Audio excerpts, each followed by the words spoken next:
बड़ी एक्सक्लूसिव खबर की तरफ बढ़ते हैं जो कि एनबीएफसी और एमएफआई से जुड़ी हुई है।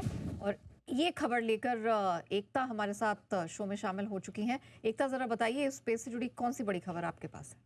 जी बिल्कुल, इस स्पेस से जुड़ी खबर ये है कि जितनी भी एनबीएफसीज़ हैं जो एमएफआई में डील करती हैं, ये दरअसल जुलाई महीने में सरकार के पास गई। इन्होंने गुहार लगाई कि अब क्योंकि हमारी रिकवरी बेटर हो गई है और विकसित भारत करना है 2047 तक, फाइनेंशियल इंक्लूजन चाहिए, तो बैंक्स जो हैं हमें जो फंड्स देने में है आनाकानी कर रहे हैं। एनबीएफसी जो एमएफआईज में है, इनका जो मेन सोर्स ऑफ फंडिंग है ये बैंक से, 2/3 इनकी जो फंडिंग है बैंक से आती है। लेकिन क्योंकि इनके एनपीए बढ़ रहे थे, इसलिए बैंक्स जो है अब इन्हें फंड्स देने में थोड़ी आनाकानी करें अगर इस सेक्टर की माने। अब इसी वजह से इनका कहना ये है कि इनका जो ग्रॉस लोन पोर्टफोलियो है उसमें 17% की गिरावट आई है और जो इनके बोरोअर्स की संख्या है उसमें 6% की गिरावट आई है।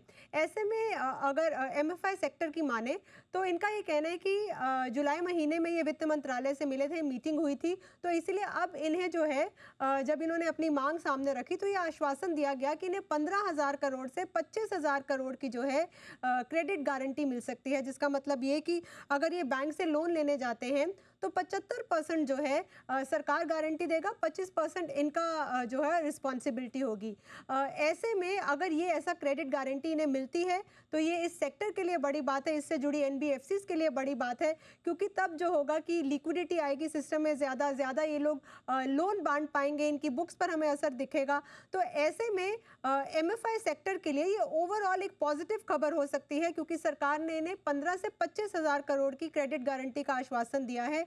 अगर कोई एनबीएफसी अपने लोन में फेल करती है इन कोई भी कंपनी, तो 75% गारंटी जो है सरकार दे रही है। और इनका ये भी कहना है कि ऐसी ही एक स्कीम जो है कोविड के दिनों में भी सरकार लेकर आए थे, जब फाइनेंशियल इंक्लूजन बढ़ानी थी और उस तबके तक जाना था जहां तक बैंक नहीं पहुंच पाते लोन देने के लिए, क्रेडिट देने के लिए। जी।